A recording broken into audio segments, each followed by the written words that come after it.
이제 그 국힘 전당대회 얘기 좀 가보겠습니다. 권성동 의원이 불출마를 선언했어요. 그러니까 이거는 뭔가 윤 대통령이 한마디 하신 건 윤심은 없다. 대통령께서 직접 윤심은 없다고 없다. 했죠. 네. 이렇게 말씀하셨고 또 나경원 의원이 그동안에 이제 그 국힘 전당대회 얘기 좀 가보겠습니다. 지금 오늘 뭐 오전에 나왔는데 권성동 의원이 불출마를 선언했어요. 그러니까 친윤의 또 한 명의 대표 주자로 보였는데 이분이 불출마를 선언했는데 이거는 뭔가 윤 대통령이 한마디 하신 건가요? 아니면 본인이 새 부족을 느끼고 스스로 그만둔 것일까요? 저는 윤석열 대통령이 신년회 때 여러 기사들이 춤추고 있는 것을 정리했다 이렇게 생각합니다. 그 정리의 얘기는 뭐냐? 윤심은 없다. 대통령께서 직접 윤심은 없다. 이렇게 말씀하셨고 뿐만 아니라 누구든지 오시라. 우리 집으로 오시라. 관저만 열려 있다. 관저는. 뿐만 아니라 안철수 의원과 또 사진도 같이 공개가 되었습니다. 부부 동반으로 그렇죠. 만났다 이런 기사도 있었어요. 그래서 대통령의 뜻은 공정하게 경쟁해라라고 하는 것이 뜻이 아니겠는가 이런 생각을 하고요. 다만 권성동 의원의 경우에는 본인의 지지율도 물론 여론조사입니다만 크게 높지 않았고 뿐만 아니라 비대위로 가고 하는 그 과정에서 또 결정적인 실책을 또 제공한 것도 사실 아니겠습니까? 그래서 당원들이 좀 못 믿었다라고 생각하시는 부분들도 없는 것은 아니지 않냐. 사진이 한 번만 찍힌 것이 아니라 본인이 찍는 사진도 나오고 이런 일들이 몇 번 있었기 때문에 물론 이것이 또 다 해프닝이다 이렇게 얘기를 할 수 있습니다만은 그런 것들을 생각하면 사실 정치가 꼭 계속 해야 되는 건 아니에요. 쉬어가는 타임, 또 나서야 될 타임, 이걸 잘 잡는 게 중요하다 이런 생각이 들고요. 그런 면에서 아마 권성동 의원은 지금은 나설 타이밍이 좀 아니다라고 하는 생각을 본인이 하신 게 아닐까. 그러면 이제 이 결과적으로는 그 김기현 후보가 자신이 이제 김장년대다 하면서 윤심인 나한테 있다 막 계속 해왔는데 신윤 후보가 김기현 의원으로 단일화가 되는 건가요? 어떻게 보십니까? 저는 그것은 알기 어렵다 이런 생각을 하고요. 사실 대통령께서 윤심은 없다 이렇게 말씀하신 것은 윤심팔이 그만하시고 이것은 제가 어느 후보에게 얘기하는 게 절대 아닙니다. 그것이 아니라 누가 우리 당에 대한 더 좋은 비전을 내고 그것으로 당원을 설득하느냐 이것을 보여달라 이런 주문이 아니시겠는가 이런 생각하고요. 사실 저는 국민의힘의 당원들이 굉장히 위대하다 이렇게 생각합니다. 그 이유 중에 하나는 윤석열 대통령은 이 당의 당원도 아니셨고요. 그렇죠. 이 당에서 정치하신 분도 아니고요. 이 당에서 정치하는 분들을 많이 또 데리고 가시기도 하셨던 분이고요. 그럼에도 선택하셨어요. 그것도 여론조사에서는 우리 홍준표 의원이 앞서지 않았습니까? 근데 당원들이 똘똘 뭉쳐서 윤석열 대통령을 선택했고 후보를 선택했고 또 대통령으로 당선시켰어요. 저는 이런 안목이 있으신 당원들이라고 하면 언론에서 제기하는 100% 당원 투표가 문제 아니냐, 너무 폐쇄적인 것이 아니냐 이런 부분들도 극복하시지 않겠냐. 일단은 희망을 있다. 근데 이제 나경원 의원이 그러니까 전 의원이 여론조사하면 항상 선두로 나와요. 국민의힘 지지층에서는.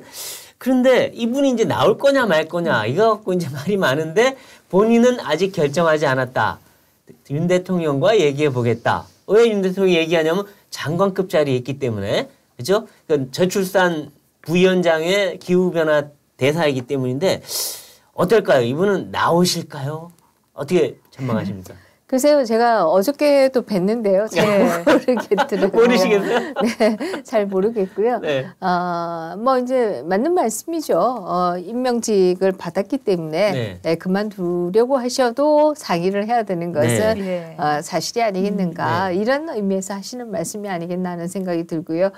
뿐만 아니라 또 어떤 언론의 소개에 의하면 내가 스스로 결정한다. 이런 워딩도 또 사용하셨더라고요.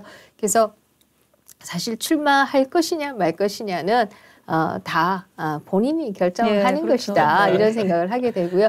다만 이런 생각을 하게 됩니다. 나경원 전 의원으로서는 당원들이 그렇게 지지해 주는 게 굉장히 영광일 것이다. 네. 이런 생각은 하게 되죠. 네. 정치인들은 지지도를 먹고 산다 이렇게 네, 얘기할 그렇죠, 수 있을 그렇죠. 텐데 이렇게 지지를 해주시면 얼마나 감사하고 기쁘고 또 거기에 응하고 싶겠느냐 네. 이런 생각은 가지게 되고요. 두 번째는 그럼에도 나경원 의원이 그동안에 위원장이 그동안에 선거에 나와서 2등으로 계속 마감한 게 너무 많아요. 네. 많죠. 지난 당대표 선거도 네. 이준석에 이어서 2등을 했고요. 서울시장 후보 선거도 그랬고요. 그렇죠. 막 이런 식의 2등을 네. 한 경험들이 많아서 사실 복권에도 한 자리 틀려서 1등 못하는 게 제일 가슴 그렇죠. 아프다는 그렇죠. 거 아니겠습니까? 그렇게 본다라고 하면 네. 아마 그런 것도 또 이제 조금 계속 선거에 나와서 지는 것이 과연 바람직할까? 네. 그것도 아깝게 지는 게 바람직할까? 예. 뭐 이런 생각도 아마 같이 하시지 네, 않겠나 그렇군요. 하는 생각. 네. 그럼 이제 유승민 전 의원은 이제 어떻게 좀 보고 계십니까? 유승민 의원은 저는 출마하시기가 좀 쉽지 않지 않겠냐 이런 쉽지 않다. 생각을 하게 네. 되고요. 이것은 본인도 그렇게 생각하시는 게 아닌가 하는 생각이 듭니다. 따님의 아빠 출마하지 마. 네. 이 얘기를 밖으로 전달했다라고 하는 것은 네. 후퇴를 위한 수순이 아닐까 네. 이런 느낌은 사실 좀 들기는 하고요. 그러나 저는 또 이 여론조사가 최근에 여론조사 기관이 너무 많아지고 신뢰성이 없어 보이는 여론조사 기관들도 많고 예. 네. 이러면서 지나치게 밴드웨거닝을 노린 여론조사들이 꽤 있었어요. 네, 그런 네. 여론조사들이 마치 민심에서 1등인 것처럼 막 바람을 넣었지만 네. 사실 우리가 경기지사 후보 선거를 보면 50대 50이었지만 그 경기지사 후보 경선에서 지지 않았습니까? 예. 그렇게 본다라고 하면 뭐 70대 30이든 100이든 네. 쉽지는 않은 게임일 쉽지는 것이다. 않다. 네. 네. 알겠습니다. 근데 지금 경선 구도를 보면 좀 미묘한데 이 김기현 의원 쪽에서는 그 나경원 의원과 연대 협력을 하겠다 이런 얘기를 계속해요. 그리고 이제 이 윤상현 의원은 예. 안철수 의원과 같이 수도권 출마론 당대표 이런 걸 하면서 뭔가 같이 손을 잡고 가는 듯한 그런 느낌이 드는데 네. 이런 연대들은 이루어질까요? 일단 이 김정연대라고 하는 게 소위 만들어졌기 때문에 거기에 이제 대응하기 위해서는 좀 뭉쳐야 되는 것이 아니냐 네. 이런 요인들이 발생했다 이렇게 네. 보이게 되고요. 근데 과연 김기현 의원이 밀어주겠다는 얘기인지 아니면 나경원 의원이 밀어달라는 얘기인지 뭐 후자에 가깝겠죠. 김기현 의원이 말하는 건. 이건 네. 잘 모르겠습니다. 안철수 윤상현 의원의 연대도 서로 동상이몽이 아닐까 이런 생각이 들어서 지금으로서는 저는 뭐 출마 안 하는 분들이 밀어주겠다 이 얘기는 모르겠지만 출마하신 분들 간의 합종 연행은 아직 시간이 너무 많이 있다. 네. 근데 이제 궁금한 게 이 네. 수도권에서 바람몰이를 할 수 있는 대표가 필요하다 이런 얘기를 하는 게 이제 안철수 의원이고 또 반대편은 뭔 소리냐 지방도 중요하지 뭐 이렇게 하는데 정말 수도권 대표론 필요할까요? 네, 뭐 이것을 먼저 제기한 것은 주호영 의원이시죠. 네. 그래서 수도권 대표가 필요하다. 네. 혹은 수도권의 지지를 받는 대표가 필요하다. 네. 이 얘기를 했었고요. 사실 이제 영남 당원들이 생각하면 우리는 맨날 지지만 해주냐? 뭐 이 생각을 하실 수도 있는 것은 사실인데요. 그 진보 진영을 보시면 영남 특히 이제 PK 후보 플러스 호남 지지 이 얘기를 하는 그렇죠. 것이 결국 그것이 가장 표를 맥시마이제이션 할 수 있는 것이다. 지역 연대죠 일종의. 이렇게 보고 있는 것이고요. 네. 그래서 이제 계속 그 포뮬라를 찾고 있는 거 아니겠습니까? 그렇게 보면 영남의 경우에도 수도권이 가장 의석이 많은데 이것을 그냥 치고는 특히 지난번에는 수도권에 다 합쳐서 20석 거의 참패, 참패. 그러고는 뭐 어떻게 할 수가 없어요. 영남이 그렇죠. 다 몰아줘도 아무리 해도 안 되죠. 의석수가 절반인데. 경기도가 아마 영남 다 합친 거랑 비슷할 그렇죠. 겁니다. 그렇게 본다라고 하면 수도권이 얼마나 중요하냐라고 하는 걸 알 수 있고요. 맞아요. 결국 저는 뭐 누가 어느 지역이냐 이것보다도 누가 수도권의 지지를 받을 수 있느냐 네. 이것이 정말 중요하다. 그럼 개인적으로 교수님이 생각하시기에 지금 판도에서는 누가 가장 유력하다고 보십니까? 저는 아직은 보고 있습니다. 아직 뭐 시작도 하지 않은 거긴 하지만 네.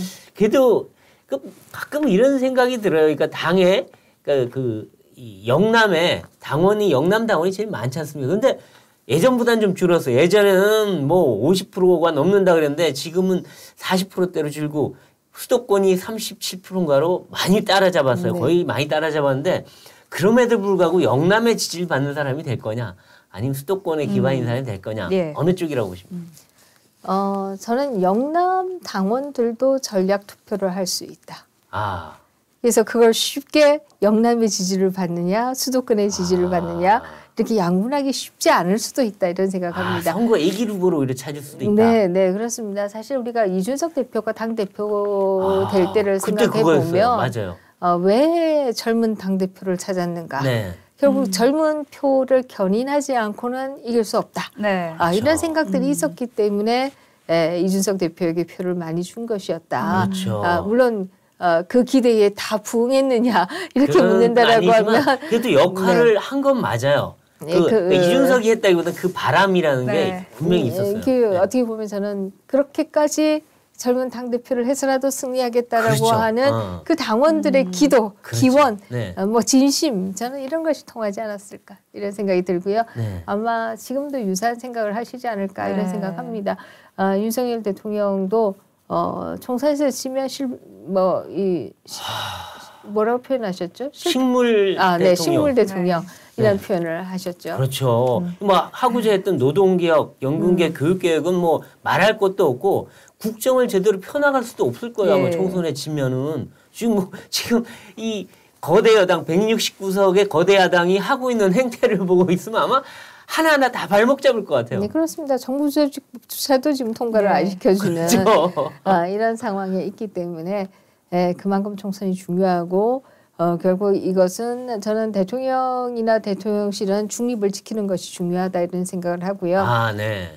당원들은 누가 이길 수 있는 후보이냐 이것에 대한 판단이 필요하지 않냐 이런 생각. 그렇군요. 네. 그렇습니다. 오늘 김민정 교수님께서는 국민의힘 전당대회는 이 당원들의 전략적인 투표가 크게 작용할 것이라고 전망하셨습니다. 아마 그럴 가능성이 상당히 있어 보입니다.